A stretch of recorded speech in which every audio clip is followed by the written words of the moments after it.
मंडळी नमस्कार, मी जयदेव कुंभारे आमच्या यूट्यूब चॅनलवर तुम्हा सगळ्यांचे स्वागत करतो. आणि आज मी तुमच्यासमोर महत्त्वाची माहिती आणलेली आहे. आणि आजची माहिती आहे मार्च आणि एप्रिल महिन्याच्या पेन्शनबाबत. मित्रांनो, काही लोकांना मार्चची पेन्शन तर मिळालेली आहे, परंतु काही लोकांची म्हणजे पुष्कळ लोकांची मार्चची पेन्शन अडकलेली आहे. आणि सरकारकडून असं माहीत झालेलं आहे की येणाऱ्या दिवसात म्हणजे पुढच्याच आठवड्यात एप्रिल महिन्याची पेन्शन वाटप सुरू होणार आहे. परंतु त्यांना विचारणा केली असता की मार्चची पेन्शन केव्हा येणार, ते स्तब्ध आहेत.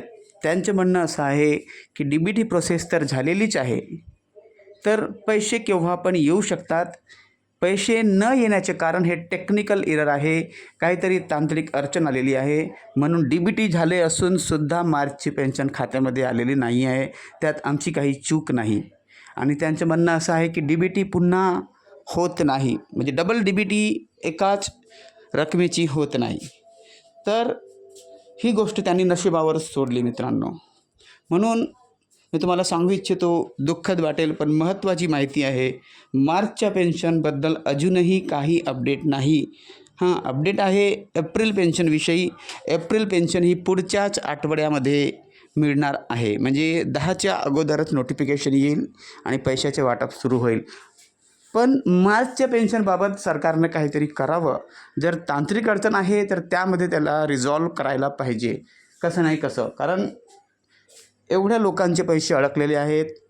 दुःखद बातमी आहे मित्रांनो. कित्येक दिव्यांग वाट बघत असतात पैशाची, पण अजूनही त्याच्याबद्दल काहीही माहिती आलेली नाही आहे.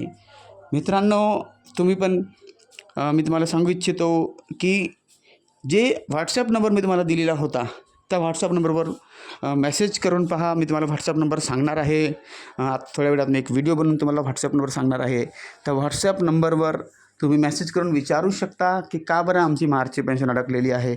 मला पण खूप दुःख झालं मित्रांनो, कारण मला पण पेन्शन मिळते, मला पण मार्चचे पैसे आलेले नाही आहेत. मी पण वाट बघत आहे. पण मार्चची अपडेट अशी आहे की अजूनही काहीही सांगता येत नाही. लोक विचारतात की मार्च आणि एप्रिलची पेन्शन एकासोबतच मिळणार आहे काय. तसं काही नाही आहे मित्रांनो, सांगता येत नाही. होऊ शकते एकत्र मिळणार असेल, पण अजूनही काही अपडेट नाही आहे. एप्रिल महिन्याबद्दलच अपडेट आहे. आणि मित्रांनो, सरकारचं म्हणणं असं आहे की DBT पोर्टलसाठी EKYC खूप महत्त्वाचा असतो. EKYC करून घ्या लवकरात लवकर. आधार अपडेट करून घ्या आणि UDID कार्ड अपडेट नक्कीच करून घ्या. आणि EKYC बँकेतच नुसतं बँकेचीच नाही असते. बँकेमध्ये आधार कार्ड पॅन कार्ड घेऊन जायचं, पण दुसरी EKYC असते.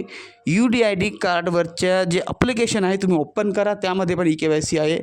त्याचप्रमाणे दिव्यांग जे पोर्टल आहे त्यामध्ये पण EKYC आहे. त्याच्यामध्ये पण तुम्ही लवकरात लवकर EKYC करून घ्या. तुम्हाला समोर कोणताही प्रॉब्लेम येणार नाही मित्रांनो. लवकरात लवकर करून घ्या. आधार अपडेट करून घ्या आणि कोणताही प्रॉब्लेम येऊ नये ह्यासाठी हे डॉक्युमेंट तुम्ही रेडी ठेवा. ओके. आणि दिव्यांग पोर्टलवर नक्कीच तुम्ही चेक करा, रजिस्ट्रेशन करा. Thank you for joining with me. मित्रांनो, अगर तुम्ही आमच्या चॅनलला सबस्क्राईब नाही केला, सबस्क्राईब बटन दाबा, बेल आयकॉन दाबा, ऑलवर क्लिक करा आणि लाईक करा, हाईप करा आणि शेअर नक्कीच करा मित्रांनो. आणि मित्रांनो, UDID कार्ड पण अपडेट करा. Thank you for joining with me.